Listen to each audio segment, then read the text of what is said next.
What up, y'all? It's been a while. Today, it's me and my man Jay. You know, birthday coming up. Just want to get a couple of shots in. There's some horse stables. We are currently like the outskirts of Winfield. What is it? The McCarthy stables. I guess these were established here in 1978. I come over here to shoot because no one's really over here, so it's not a lot of traffic, not a lot of cars driving by.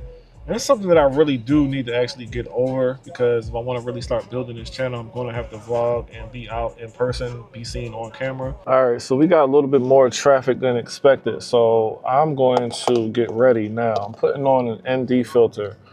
Reason why I use an ND filter, we had some rain this morning, so I thought I was going to have overcast today. Wasn't going to need it, but we got direct sunlight. When you're shooting in direct sunlight, ND filter is basically sunglasses for your lens. So in order to still get that background, that blur, that natural bokeh that you like in a portrait shot, which is what we're aiming for today, you need to have your f-stop extremely low. Problem with that is, more light outside, you raise your f-stop so you can darken up the photo. But if you have ND filter or variable ND filter, which is what this is, goes from stops 2 to 5, basically sunglasses for the lens. So you control the amount of light that's coming through, and you still got your natural bokeh, keeping your f-stop as low as possible. All right, so the goal is set up my shot here in the middle of the street. I got my ND filter ready for that, and I want to catch him right on the lines here. Y'all see? So I'm gonna have him set the car in the middle of the street on the lines. There's no traffic here right now. It was a few minutes ago, but the quicker we can get this done, the better. So you stand about like right here. Yep, like right there.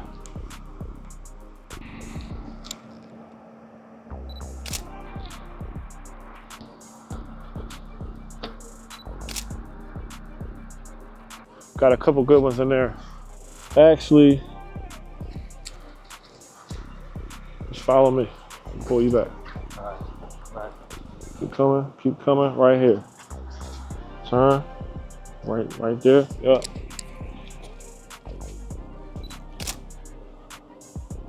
You got a car coming through. I was gonna push through, be like, nah, man, we good, but nah, let's move the car. Thank you. You know, be polite, say thank you. It's happened sometimes when y'all in the field shooting. Thank you. See? Got the customary beep. You know, we're good. You smile, you wave, just be polite to people. All right, so I'm shooting these natural, y'all, because I'm liking the move. It's kind of cinematic. Yeah? Yeah, I got a bunch that time. That's like, cool. Those lower shots, those are good. I appreciate it, man. My guy. Yeah, thank you. Saying? Quick and painless, you feel me?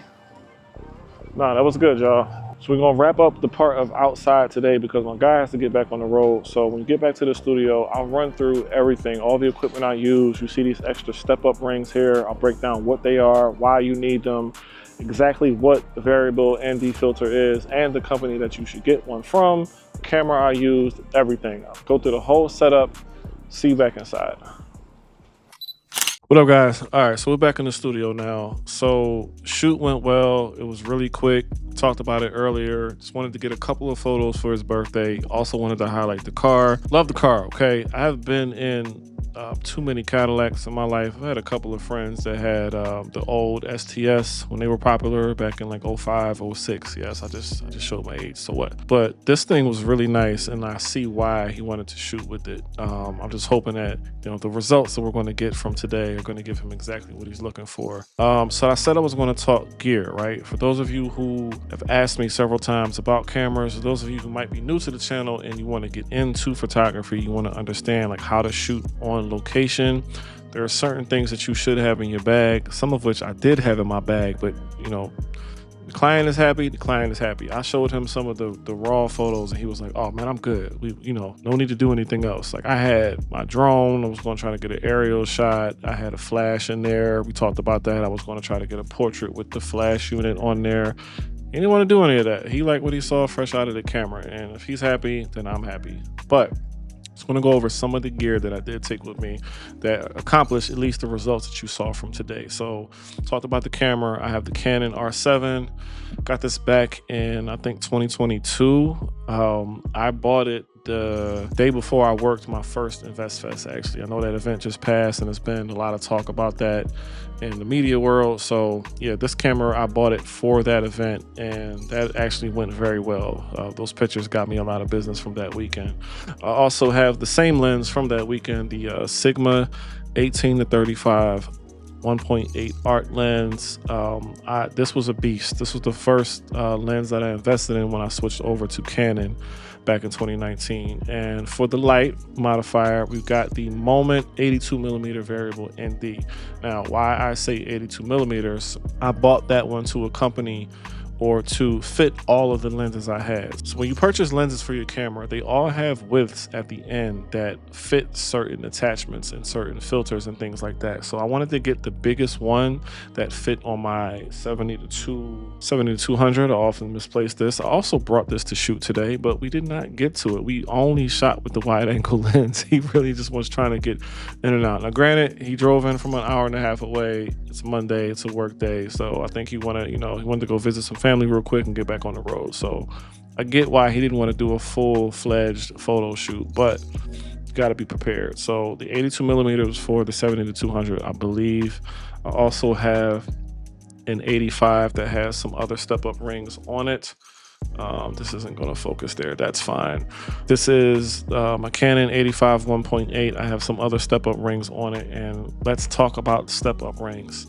So when you get a filter for 82 millimeters, my 85 and some other lenses that I have aren't at 82 millimeters. So you need to have step up rings or step down rings to make sure it can fit the size of that filter or whatever that attachment is. If you have a polarizer, if you have a CL filter, they also have the mist filter that I actually used to have, Peter McKinnon. It was also a variable ND filter, but it had mist in it. They have anamorphic lens filters, and there's a bunch of attachments that, they're for more advanced cinematography and photography, right? Step-up rings make that possible. Now, I got these from K&F Concept from Amazon. I would not suggest these. They were good. They were cheap. I feel like I got a bundle for like 18 bucks. Polar Pro is worth the investment. Polar Pro has the ridges that you see on the lens here that make it extremely easy for the twisting and the curves. You see there are multiple step-up rings here. When you're trying to take off just one and it's like jammed in with the other, it's just a nightmare. So if you do decide to get some filters, get step-up rings, get Polar Pro. I think they're like $30 or $40 each. They are worth it. But let's get into these edits, and I'll walk you guys through a real quick flash of what I'm going to do to these photos. I don't want to do too much to them. So I have, I think maybe, and I'm blind guessing, maybe about 100 photos, if that. All right, so this is the part about being a photographer or a content creator that a lot of people don't talk about and don't show you, and they also don't account for. So now, the full process, step by step. You leave, hey, goodbye, shake hands, wave goodbye, whatever. You and your client, you go your separate ways. You have to get home. Once you get home, you're dumping the memory card immediately. So let's do that. So what I typically do is when I finish up a shoot, I copy all the files off the card first because I want to see them on my screen. I can go preview them on the camera. You can get a good idea of it, but on my screen, I don't have to zoom in as much and it's less time consuming. I can just scroll through each photo, get rid of the ones that are complete negatives, like there's no possible way that they're being used. And I narrow it down first to like maybe, I don't know, 15 or 20 good images, and then I try to narrow it down then to just one look from multiple poses. So say we have like 5 different poses, I want to get the best 5 of those, and I'm going to edit them and send them off to the client. Sometimes I do give them the option to have the full gallery. It depends on who it is, depending on also what budget they agreed to. Like if you want to pay for the full gallery, you got it, take it. But my service comes with edits. You're asking me to photograph and get you, this is the result that you're looking for, that's what I give you. So I sell end results. I don't sell you the entire gallery. I don't want anybody else editing my photos and taking the work elsewhere. No, I'm selling you a result. What exactly are we shooting? What look are we going for? Is this for a campaign? Are we doing it for an ad? Do you just need some seasonal headshots or corporate headshots? And over the years, just going through those different genres and understanding how people think and learning to kind of give clients the answers before they even give them to me based on the initial conversation to find out like what kind of shoot it is. It's like I'm already trying to get an understanding, an idea of, okay, this is what they're looking for based on what I've done in the past and, you know, current trends that are out and stuff like that. But that's just a part of your job as a photographer, which no one is just one thing anymore. Like, you are a creative director, especially if you're in my field. I've got a shirt that I just finished designing for a new creative brand made for creatives that I'm launching. It's a Swiss Army knife that people that just do pretty much everything. So like, we're all hybrids at this point. You got to be able to see those things, and that's a part of having a vision of being a creative. You got to see what the client wants so you can give them that result. All right, little note there for the photographers. So I'm not going to take you through this entire process. We're just going to speed through this, and you'll just see me go through the selection process of looking through each photo. There were multiple photos for each pose, so I'll just try to get the best one. If not, I might have to blend one or two. And the sky was pretty washed out today. We had some storms that were coming in this morning, a little bit of rain, and then it cleared up for the day. We actually had some sun, but by the time we got out, when he got in the area, there was just this washed out overcast. So I may do some sky replacement here. I'm gonna see what happens once I get it in the camera raw. I was gonna take them over to Lightroom, but I'm just gonna do it in Photoshop. I know some seasoned photographers are probably just cringing up right now. Listen, I'm sorry. Client just needs these for tomorrow. This isn't a wedding. This isn't an editorial. This is nothing that deep where I need to take them over to Lightroom. So I'm just gonna use Camera Raw for these edits. I have some presets in there that I'm gonna play around with. Time lapse through until I get the first look that I want, and then I'll show you how I repeat that look for the other photos that are gonna be in this series. All right, I'll catch you on the other side.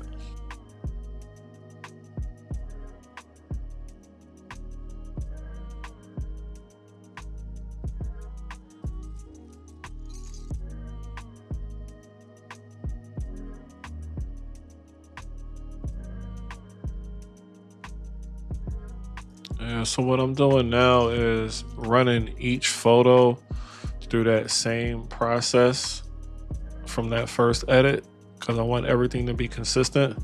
So I want to run each one of the potential 27 just through that same process as a base.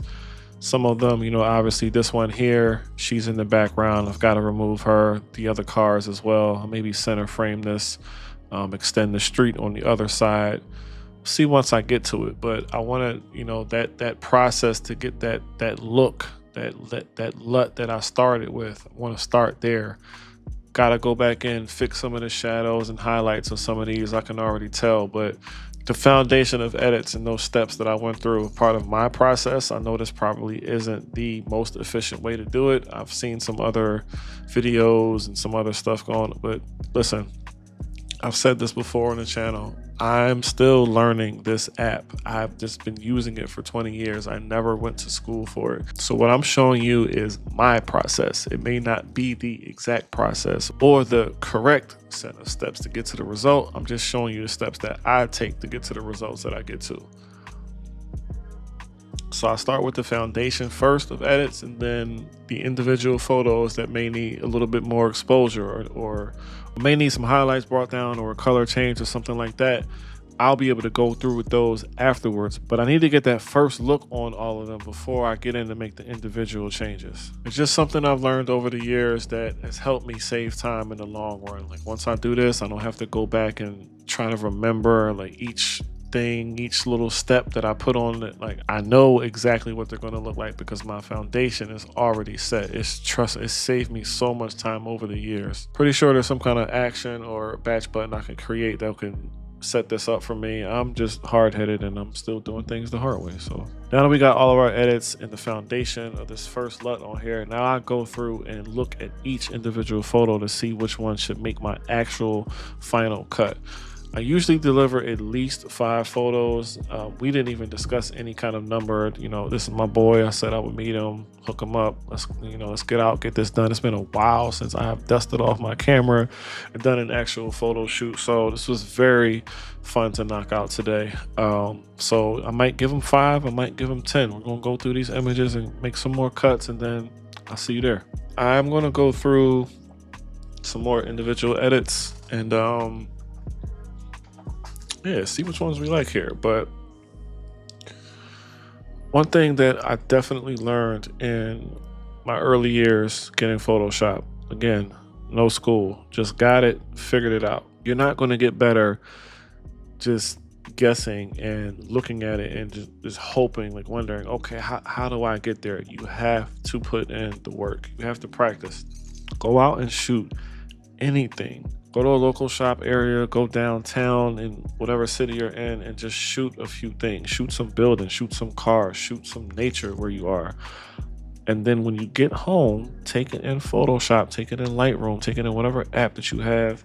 Affinity Photo is another one. I'm learning that one. That's a part of Canva now. So if you have Canva account, I believe Affinity is also free. You just got to download, log in, and stuff like that. Their platform is, I'm still learning it, but their platform is very similar to Photoshop. So take your photo in there and edit it. If you did shoot raw, great. If you didn't, just like I shot JPEG today. I didn't change my setting because just slipped my mind. And again, he just wanted some quick photos, so I'm actually good. But these are JPEGs that I'm editing. Open up the JPEG in Camera Raw. If it's a part of Photoshop, make sure you update it and play around with it. See what you come up with. I have some presets that I bought from Peter McKinnon. That's what we're using here. It's just a preset. Once you put the preset in, then you change it. And that's with any presets. I'm actually working on my own preset pack, and that will be available coming this fall. So if you want that, go to iamnickrich.com or justnickrich.com and submit your email address to stay up to date with things going on, when the drops are coming, when new things are going to be announced that I'll be dropping very soon. I'm working on a lot of things, y'all. But get out there, shoot. Even if you shoot with your iPhone. I've taken iPhone shots and I brought them back in and edit them in Lightroom, in Camera Raw, and Photoshop. Just get used to editing and putting your own twist and your own look on your photos. That's how you really develop a style as a photographer as well. Like, come up with your own personalized look. Like, it didn't look like this today, but I made it look like this, and I think he's going to love it. All right, just going to close out the video with that. I'm going to get back to editing these photos. If you learned something, drop it in the comments below, and give me some feedback. I want some honest feedback on this video. I want to do some more of these kind of, like, not day in the life type things, or daily vlog, but like this one was just happened to be shot and edited in one day. So I'm definitely not going to make this a lifestyle, but I'm definitely going to be doing some more walk with me tutorial, walk with me design type stuff, where I'm showing you exactly what I'm doing step by step. I want to take some people through the creative process, because when I was learning Photoshop and trying to get involved in understanding how to edit, understanding things about graphic design, I didn't really have anybody showing me that stuff. And I'm learning from a lot of people that are around me. They want me to teach this kind of stuff. So expect more of that. If you have something that you want to see, drop it in the comments below. Any suggestions, any feedback. I'll see y'all down there, and I'll catch you on the next one.